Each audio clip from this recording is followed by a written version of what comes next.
Assalamualaikum. Waalaikumsalam. Susu ada untuk 1 bulan pun. Baru cuma susu.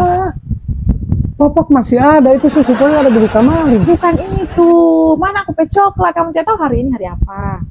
Hari apa? Hari Jumat. Tanggal 14 Februari. Hari Valentine, hari kasih sayang. Aku ingat sekali waktu masih batunangan, aku ingat sampai sekarang ada anak 3.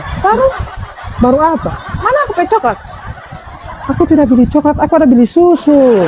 Kamu ini masih pacaran kemarin sama kamu mau beli coklat, mau beli snack, mau beli boneka, apa segala macam. Beda no, orang ini sudah menikah sudah ada anak 3. Waktu pacaran, uang itu mau beli coklat tidak jadi masalah. Sekarang uang itu orang mau belikan susu dengan popok.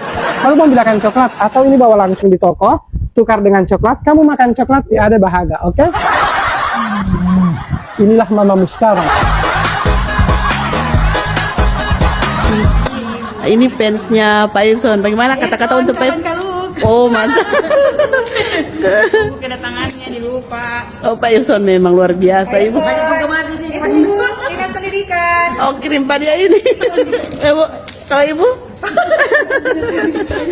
Iya, makasih banyak ini Dinas Pendidikan Kabupaten Banggai. Thank you Ibu semuanya ya.